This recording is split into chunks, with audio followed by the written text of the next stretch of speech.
Assalamualaikum warahmatullahi wabarakatuh. Alhamdulillahirabbil alamin. Wassalatu wassalamu ala asyrafil anbiya'i wal mursalin wa ala alihi wa sahbihi ajma'in. Subhanaka la ilma lana illa ma 'allamtana innaka antal alimul hakim. ولا حول ولا قوة إلا بالله العلي العظيم.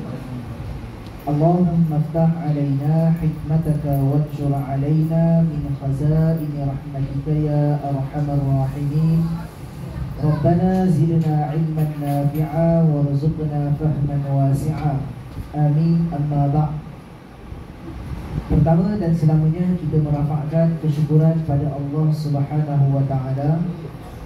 Alhamdulillah, pada malam ini kita diberikan kesempatan untuk bertemu. Dan insyaAllah pada malam ini kita akan bersempena dengan kita masih lagi berada di dalam bulan Ramadan yang masih berbaki, di mana kita sibuk dalam mengejar satu malam yang istimewa, iaitu malam Al-Qadar. Yang mana kemuliaan malam Al-Qadar itu dimuliakan kerana diturunkan padanya Al-Quran. Maka adalah baik pada malam ini untuk kita melihat beberapa pengajaran daripada ayat Al-Quran yang kita pilih. Dan pada malam ini insya-Allah kita memilih ayat daripada surah Al-Ma'idah ayat 105, di mana Allah Subhanahu wa taala berfirman, A'udzu billahi minasy syaithanir rajim. Bismillahirrahmanirrahim. Ya ayyuhalladzina amanu 'alaikum anfusakum la yadurrukum man dhalla idza ihtadaytum ila Allahi marji'ukum jami'a fayunabbi'ukum bima kuntum ta'malun. Shadaqallahul azim. Allah Subhanahu wa taala berfirman, wahai orang yang beriman, ke atas kamulah diri kamu sendiri. Hendaklah kamu menjaga diri kamu sendiri. Tidak ada sesiapa yang boleh memudaratkan kamu di kalangan mereka yang sesat itu apabila kamu telah mendapat hidayah. Kepada Allah jualah kamu akan dikembalikan, dan Allah akan mengkhabarkan kepada kamu setiap apa yang telah kamu lakukan. Sadaqallahul azim. Baik, secara terjemahan kita memahami ayat surah Al-Ma'idah ayat 105 ini merupakan satu perintah daripada Allah kepada orang yang beriman. Perintahnya ialah supaya menjaga diri kamu masing-masing. Biasanya kita mendengar ayat daripada surah At-Tahrim, di mana Allah menyebutkan, Ya ayyuhalladzina amanu qu anfusakum wa ahlikum nara. Ayat yang biasa kita dengar, Allah berintahkan dengan perintah yang lebih kurang sama. Wahai orang yang beriman, qu anfusakum, jagalah diri kamu sendiri, wa ahlikum nara, dan jagalah ahli keluarga kamu dari api neraka. Tetapi malam ini kita melihat satu lagi ayat yang lebih kurang sama perintahnya, namun barangkali jarang kita dengar. Surah Al-Ma'idah ayat 105, perintahnya yang lebih kurang sama. Allah perintahkan, alaikum anfusakum, wahai orang yang beriman, jagalah diri kamu sendiri, ke atas kamulah diri kamu. Maka dalam memahami ayat surah Al-Ma'idah ini, di sana ada hadis yang direkodkan daripada At-Tirmizi dan juga Ibnu Majah. Bagi memahami ayat ini, An Abi Umayyah Asy-Sya'bani qala ataitu Aba Tha'labah Al-Khushani radhiyallahu anhu faqultu lahu ma tasna' fi hadhihi al-ayah. Satu hadis yang direkodkan daripada At-Tirmizi dan Ibnu Majah, diriwayat daripada Abi Umayyah Asy-Sya'bani. Kata Abi Umayyah, satu hari aku datang berjumpa dengan Aba Tha'labah Al-Khushani. Dia datang jumpa kawannya. Maka aku berkata kepada Aba Tha'labah, ma tasna' fi hadhihi al-ayah. Wahai Aba Tha'labah, apa yang kamu lakukan, apa yang kamu buat dengan ayat ini? Ini pertanyaan dialog yang berlaku di kalangan para sahabat apabila mereka mendapat satu-satu ayat Al-Quran. Mereka bertanya kepada sahabat yang lain, ayat ni kamu buat apa? Biasa kalau kita dapat ayat Quran, kita jumpa ayat Quran, kita buat apa? Kita tanya macam ni tak? Paling-paling pun kita tanya macam mana nak baca ayat ini tak? Ataupun kita naik lagi satu peringkat, kita bertanya macam mana nak faham ayat ini. Tetapi di kalangan sahabat, mereka ada satu perasaan yang sangat gairah dengan Al-Quran, iaitu mereka mesti bila mana dapat satu ayat Al-Quran, mesti rasa macam mana nak beramal dengan ayat ini. Maka ni satu sikap yang kita perlu contohi. Bila kita dapat satu ayat Al-Quran, macam mana kita nak beramal dengan ayat ini. Jadi insyaAllah malam ni kita dapat satu ayat, kita cuba fahamkan dan amalkan.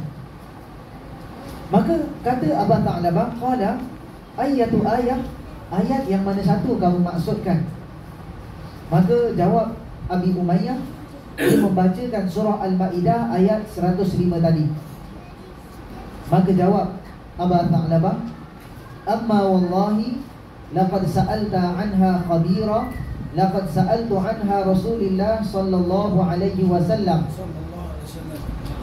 Kata Abah Tha'labah, demi Allah, kamu bertanya pada orang yang tahu. Kerana soalan ini juga aku pernah bertanya soalan yang sama kepada Nabi sallallahu alaihi wasallam.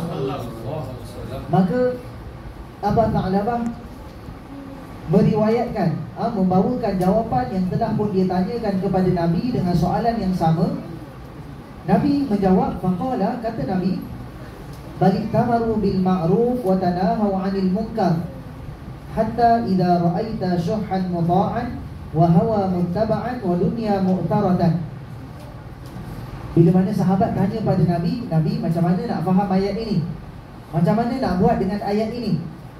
Kata Nabi, bahkan kamu perlu melakukan kerja-kerja amar ma'ruf nahi munkar. Suruh orang melakukan perkara-perkara kebaikan, cegah orang daripada melakukan perbuatan munkar. Berbeza kalau mak kita pesan pada kita supaya jaga diri baik-baik, ataupun kita pesan pada pasangan kita supaya jaga diri baik-baik, ataupun kita pesan pada anak-anak kita, jaga diri baik-baik. Biasanya apa yang akan tergambar dalam fikiran kita? Kita akan tengok diri kita sendiri, ataupun kita akan tengok pada orang yang kita pesan, cukup tak bekalannya, cukup tak makan minumnya, pakaiannya, kelengkapannya, duit belanjanya. Itu manusia pesan pada manusia, jaga diri. Tetapi berbeza jawapan yang dibawakan oleh Nabi sallallahu alaihi wasallam. Dalam kamu nak merealisasikan perintah daripada Allah supaya kamu jaga diri kamu sendiri, kata Nabi, kamu mesti ajak orang buat baik, cegah orang daripada buat perkara munkar. Mesti tengok dekat orang lain juga, bukan sekadar kamu lihat diri kamu semata-mata.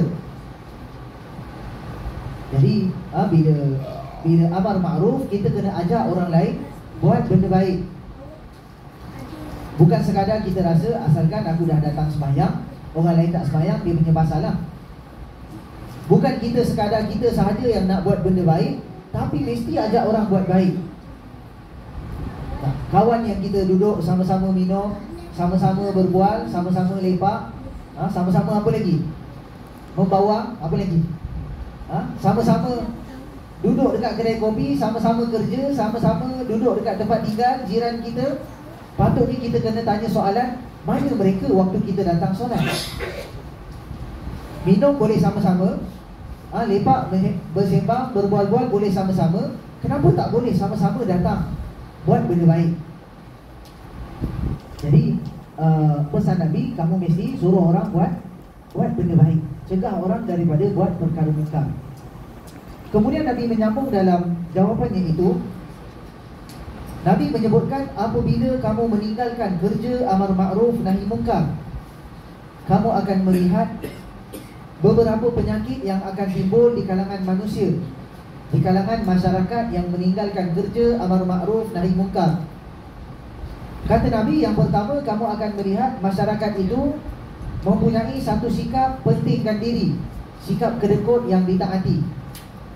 Kedekut ni sangat sinonim dengan dia pentingkan diri sendiri. Pentingkan diri, asalkan aku buat, asal biarlah orang lain tak nak buat, dia punya pasal. Aku dah tutup aurat dah, kawan-kawan tak nak tutup aurat, dia punya pasal. Jadi kata Nabi, kamu tak boleh baik seorang-seorang, kamu mesti ajak orang buat baik. Mesti cegah orang dalam sebelum dia melakukan perbuatan mungkar. Patutnya kita kena ada budaya cegah daripada sebelum orang buat mungkar. Bukan tunggu orang tu dah buat baru kita tangkap, cukup dia, bukan. Jadi kita kena ingat balik. Pernah tak kita tanya dekat kawan kita, dah sembahyang ke belum? Kerana solat satu ibadah yang sangat penting kepada manusia. Dah sembahyang ke belum? Supaya kita tak nak kawan kita tinggal solat. Sebelum dia buat benda mungkar, sebelum dia tinggal solat, kita tanya dulu, dah sembahyang ke belum? Jomlah sembahyang sama-sama, ataupun pergilah sembahyang dulu. Lepas ni kita sambung apa yang kita nak buat. Maka pesan Nabi, kalau kamu tinggalkan amar ma'ruf nahi munkar, kamu akan tengok masyarakat itu akan mula ada sikap pentingkan diri. Sikap pentingkan diri, tak kisah lagi dah orang lain nak jadi apa, asalkan aku dapat, asalkan aku dah lepas. Jadi sikap pentingkan diri ini juga satu penyakit yang susah untuk menerima nasihat. Bila orang nasihat, dia akan rasa apa? Kubur masing-masing kan. Jangan sibuk jaga tepi kain orang. Apa lagi? Kalau kita bagi nasihat, bagi teguran, akan keluar ayat apa lagi? Macamlah kamu baik sangat. Ataupun kawan kita dah jadi ustaz dah. Ataupun ditanya kawan dia, dah masuk tabligh ke sekarang ni? Ni ayat-ayat sinis kepada mereka yang bagi nasihat.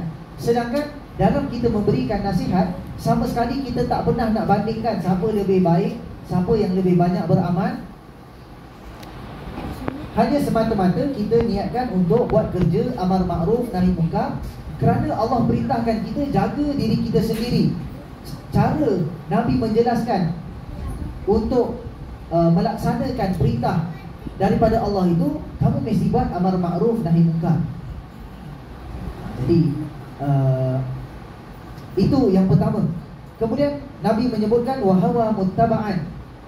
Masyarakat itu selepas mana mementingkan diri sendiri, kemudian akan beransur kepada penyakit yang kedua, iaitu suka ikut hawa nafsu. Ikut hawa nafsu dari sudut sekolah pemikirannya ialah dia akan mula mengidap penyakit hedonisme. Hedonisme hanya mementingkan keseronokan dunia semata-mata, hanya memikirkan kehendak dirinya semata-mata, tanpa memikirkan kehendak agama, tanpa memikirkan apa yang diperintahkan oleh Allah, bagaimanakah prioriti keutamaan yang telah ditetapkan oleh agama. Kan? Kerana hidup manusia ini dia sentiasa bertembung antara prioriti, antara keutamaan. Contoh macam kita datang malam ni, mana lagi best, datang surau ataupun duduk rumah tengok Netflix? Mana lagi best? Kalau orang tu suka tengok Netflix lah. Ataupun mana lagi best kalau malam ni kita pergi shopping? Ada orang dia tak pergi shopping pun, dia suka jalan je kat jalan tak. Contoh dia pergi, dia tak beli pun, dia jalan. Tapi waktu orang sembahyang tarawih, dia tak sembahyang, dia jalan je. Kan? Hidup kita akan sentiasa bertembung dengan prioriti, dan kita akan tetapkan pilihan kita di mana. Maka di situlah manusia akan dinilai apakah dia mengikut hawa nafsu ataupun dia meletakkan prioriti agama itu melebihi daripada kehendak dirinya sendiri. Itu yang kedua. Kemudian Nabi mengatakan wa dunya mu'taratan, dunia yang sangat memberi kesan kepada diri masyarakat tersebut. sudah mengidap penyakit materialisme, keduniaan, hanya menimbang sesuatu perkara itu dari sudut material. Apa yang aku dapat kalau aku buat sekian? Dia akan jadi soalan macam tu. Dan contoh kalau kita buat gotong royong kan, gotong royong, nak pergi tak gotong royong? Kalau pergi gotong royong dapat apa? Baik pergi, baik pergi sekian, baik pergi sekian, dapat sekian. Kalau pergi sekian dapat sekian. Gotong royong ada sarapan tak? Ada sedia makan tak? Sini ada kot. Jadi masyarakat tersebut hanya memikirkan dari sudut pertimbangan apa yang dia dapat, dari sudut keduniaan, material. Tak nampak lagi elemen pahala, yang mana pahala itu Allah sediakan satu ganjaran yang tak dapat dilihat dengan mata. Ganjarannya ada, tapi sebab tak nampak, orang hanya nampak benda yang boleh diukur dengan harta benda, nilai atas dunia. Dan tidak lagi memikirkan apa yang aku boleh beri kepada orang lain, manfaat apa yang aku boleh kongsikan, dari sudut mana aku boleh bantu agama ini. Kerana dirinya hanya sudah sangat terkesan dengan dunia, sangat terpengaruh dengan harta dunia, tak fikir lagi dah kalau apa yang aku boleh bagi, tapi hanya fikir apa yang aku boleh dapat.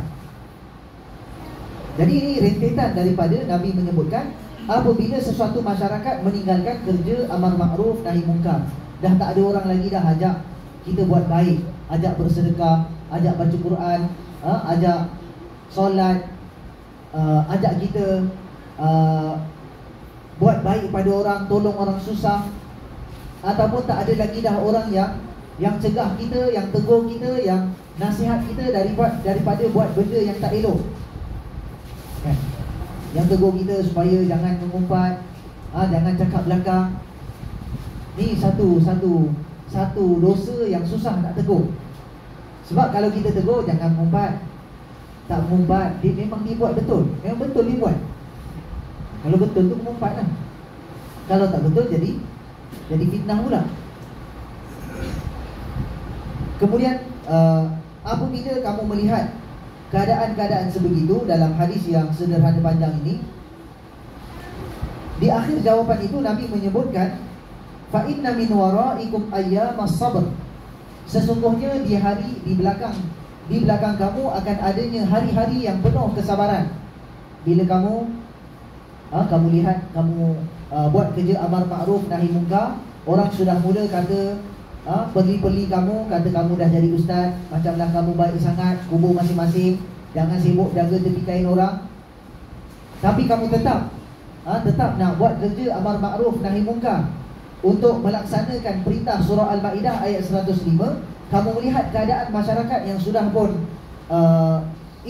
individualistik, yang mementingkan diri sendiri, yang hanya memikirkan keseronokan dunia, hanya fikir apa yang dia boleh dapat. Maka kata Nabi, itulah hari-hari yang penuh kesabaran. Kena sabar sungguh, sehingga Nabi menggambarkan susahnya kesabaran itu dengan as-sabir fihi mithlul qabid 'alal jamar. Kata Nabi, orang yang bersabar pada keadaan itu seperti mereka yang menggenggam bara api. Susahnya nak bersabar dalam keadaan tersebut. Maka dalam keadaan yang susah itu Nabi memberikan satu motivasi supaya kita tetap bersabar, tetap teguh dengan prinsip melakukan kerja amar makruf nahi mungkar, bagi tujuan menjaga diri kita sendiri, bagi tujuan menjaga keharmonian hidup bermasyarakat. Kata Nabi, lil amil fihim mithlu ajri 50 rajulan. Kata Nabi, mereka yang pegang dengan prinsipnya pada hari tersebut, barangkali hari yang kita hidup hari ini kan, orang dah tak tegur dah anak orang lain. Cuba tegur anak orang lain jadi apa? Macamlah anak kau baik sangat. Hari ni cikgu tak boleh nak buat lebih-lebih dekat anak murid. Jadi kata Nabi, mereka yang tetap amar ma'ruf nahi mungkar, ganjaran mereka seperti 50 orang yang beramal. Kita beramal seorang, Nabi kata ganjarannya seperti 50 orang yang beramal. Bila dengar macam ni, sahabat dah tak senang duduk. Sahabat tanya pada Nabi dalam sebahagian riwayat, 50 orang yang beramal itu di kalangan mereka ataupun di kalangan kami? Tanya sahabat. Nabi kata, bal khamsina minkum. Bahkan 50 orang itu adalah dari kalangan kamu, iaitu dari kalangan para sahabat Nabi SAW. Jadi kita berpotensi mendapat pahala 50 orang sahabat punya besar, pahala yang Nabi janjikan untuk kita. Tapi dengan syarat mesti teguh dalam keadaan yang penuh kesukaran, penuh ujian, mesti bersabar. Maka dalam ayat Al-Quran yang lain yang menyebutkan tentang amar ma'ruf nahi mungkar ini, antaranya ialah nasihat Luqmanul Hakim kepada anaknya. Kan dalam surah Luqman, Allah mengabadikan nama Luqman sebagai salah satu daripada nama surah di dalam Al-Quran. Luqmanul Hakim pesan nasihat kepada anaknya, antara nasihatnya ialah wa'mur bil ma'ruf wanha 'anil munkar wasbir 'ala ma asabak. Kata Luqman kepada anaknya, wahai anak kesayanganku, ya bunayya, suruhlah orang melakukan kebaikan, laranglah daripada melakukan perbuatan yang mungkar, dan bersabarlah atas segala bala bencana yang menimpamu. Jadi Luqman pun tidak pesan dah, kamu wahai anak, jangan lupa buat amar ma'ruf nahi mungkar, dan kamu kena sabar. Sama macam pesanan Nabi tadi, kamu mesti amar ma'ruf nahi mungkar, dan kamu akan melalui hari yang penuh kesabaran. Maka setelah mana Allah menyebutkan amar ma'ruf nahi mungkar, kemudian selepas itu Allah bawakan ayat supaya bersabar.